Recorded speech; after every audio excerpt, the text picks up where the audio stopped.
To be fair, I think the Prime Minister, I've questioned his judgment. I continue to question it. But he is very loyal to those that he appoints. That was part of the problem, I think, with Cummings, that he wasn't prepared to remove from office somebody that he'd appointed. He was loyal to his friend Owen Paterson. Misguidedly, I think, tried to be loyal to somebody who supported him when he had problems, Chris Pincher. But, and in a way, that's an endearing quality. Well, let's welcome to the show Roger Gale, Conservative MP for North Thanet. Roger, good afternoon to you. Good afternoon, John. Roger, if I can, first of all, on the principle, or one of the principles, the problem of misconduct and predatory behaviour looks now to be a systemic problem at Westminster, doesn't it? It's not confined to the blue team, although a number of the cases are on the Conservative side. Why is that, do you think, and what, Roger, needs to be done? I'm not sure what can be done. It is a very real problem, and as you have been generous enough to point out, on both sides of the House. It's something we do have to get to grips with. I'm not convinced that taking the line of closing every bar in the Palace of Westminster is actually going to make a huge amount of difference. We're in a high-pressure job. We all understand that. None of us is perfect. I'm not perfect by any means. I've made mistakes over and over again in the course of my career, some of which I'm not particularly proud of. It goes with the territory a bit. But that doesn't mean that you have to accept it.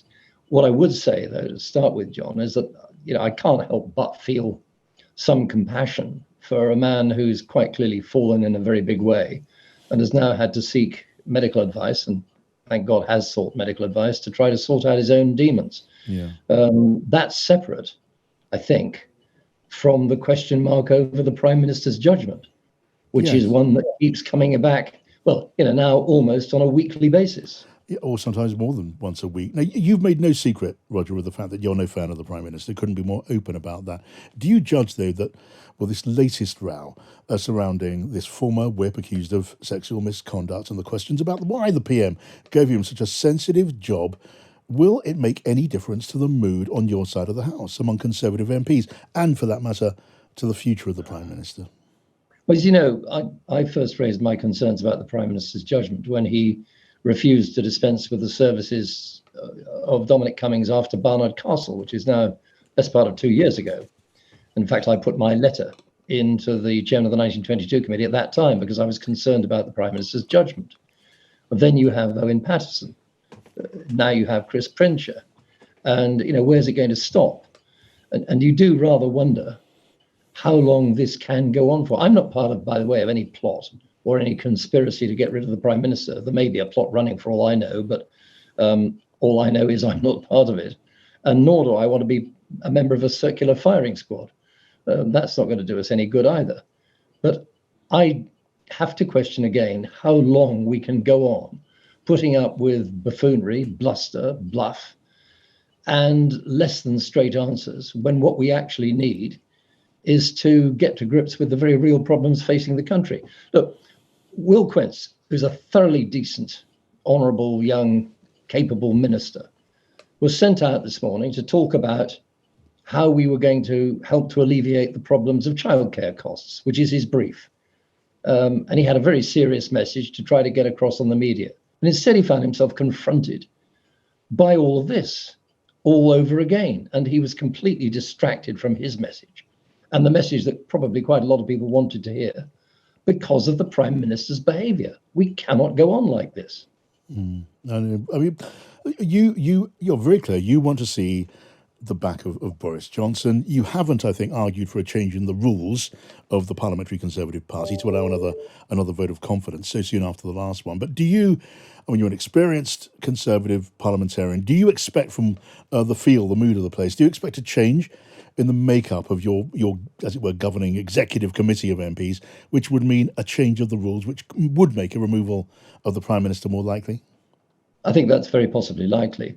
I've, as you rightly say, not supported the move for a change of the rules because I don't believe, unlike the Prime Minister, I don't believe in changing the rules in the middle of the game. However, that said, if we get to the autumn and the publication of the report of the Privileges Committee, and it is very much an if, the Privileges Committee finds that the Prime Minister has deliberately misled the House of Commons, and if he doesn't go, then at that point, I think we will have to change the rules, because we simply cannot go on like this. We've got serious issues to resolve as a nation. We have, as a government, serious issues that we have to address on behalf of the nation.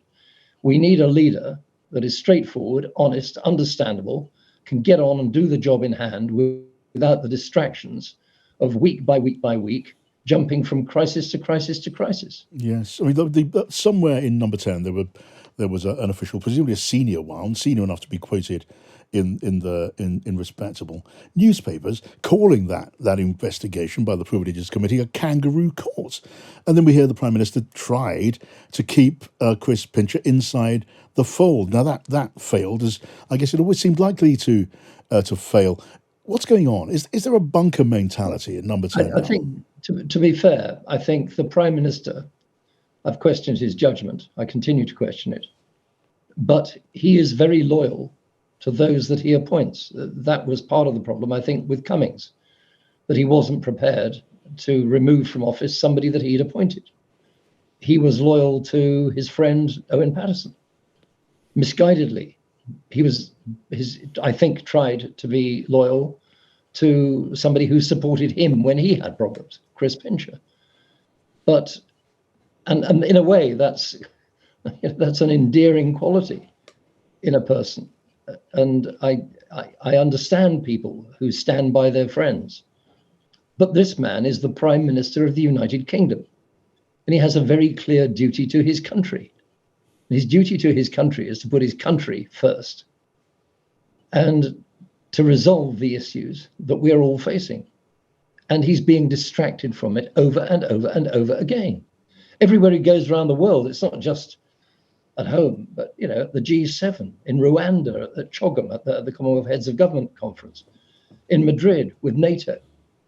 Wherever he goes, people follow him with a microphone saying, please comment on whatever the latest disaster is, Prime Minister.